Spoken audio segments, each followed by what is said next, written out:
Nasubukan mo na bang magluto ng honey glazed chicken drumstick? Kung hindi pa, para sa'yo ang video ito. Dahil dito ay magluluto tayo na honey glazed chicken drumstick. Simulan na natin ating pagluluto. Nang gagawin nga natin dito ay gagawa muna tayo ng breadings. Unang inilagay ko nga itong ating harina. Sinundan ko naman itong ating cornstarch. Maglalagay na din tayo dito ng pamintang durog. At para naman sa ating pampaalat, maglalagay tayo dito ng asin. Kalahating kutsarang asin yung aking inilagay dito. At sa parting ito nilalagyan ko ito ng garlic powder. At matapos natin mailagay itong mga pampalasa natin, haluin lang natin ito. Kailangan natin mahalo ito ng pantay-pantay, kaya gumamit na ako dito ng tinidor. At kapag ganito na itsura ng ating pang-breedings o pang-coating, ay ilalagay na natin itong ating karneng manok. Bali, ang aking gagamitin dito ay chicken drumstick. Ang ginawa ko lang dito ay hiniwaan ko lang ito ng malalim. Ginagawa ko to para pag nagprito tayo mamaya ay maprito hanggang loob. O maluto ang hanggang loob ng ating karneng manok.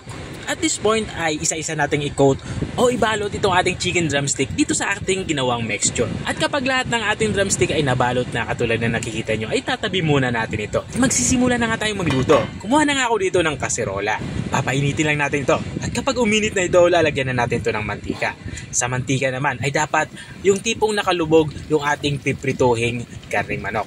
At dito nga sa parte ito ay piniprito ko na nga itong ating mga na-coat na chicken drumstick. 10 to 15 minutes nga yung ating pagpiprito sa ating karneng manok. Siguradong luto na yan hanggang sa loob. So nakikita nyo dito sa parte ito ay binabaliktad yung nga itong ating pinipritong karneng manok. At kapag na-achieve na natin yung ganitong itsura ay siguradong luto na yan. Kumuha na nga ako dito ng strainer at isa-isa kong nang inilagay dito yung ating mga napritong karneng manok. Strainer nga yung aking napili dahil siguradong makakatulo yung mga sobrang mantika na mga galing dito sa ating karneng manok.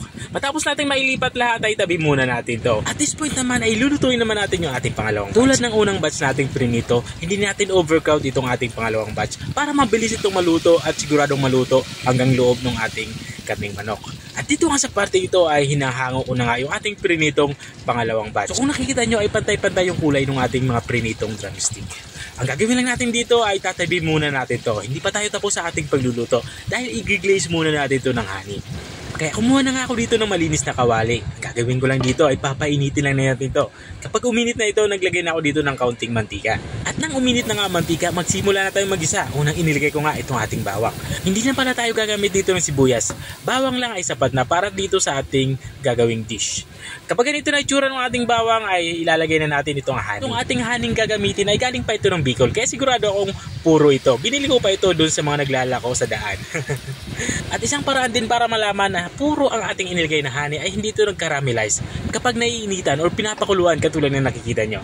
At sa parting ito ay maglalagay ako ng toyo. Mga 2 kutsarang toyo yung aking inilagay dito. At haluin lang natin ito. At maglalagay din pala ako dito ng oyster sauce. Kalahating kutsarang oyster sauce ay sapat na para sa ating ginagawang sauce. Haluin lang natin to hanggang sa magganito itsura ng ating ginagawang sauce. At kapag ganyan na itsura ay ilagay na natin itong ating mga napritong chicken drumstick. Ang gusto natin ma-achieve dito ay mabalot ng ating ginawang sauce itong ating chicken drumstick. Katulad ng nakikita nyo. Kapag nabalot na lahat ng ating ginawang sauce itong ating chicken drumstick, naman sa parte ito, maglalagay tayo ng sesame seeds. Ito naman ay optional. Kung wala kayong sesame seeds ay okay lang naman, huwag lang nagyan. Ito na nga, lutong-luto na nga itong ating ulam pananghalian. Pwedeng-pwede na natin itong i-serve. Ito na nga yung ating honey glazed chicken drumstick. Kung nakarating ka hanggang dito sa dulo ng aking video, maraming salamat sa panunod. O paano yan? Hanggang dito na lang ako. Paalam! Bye-bye!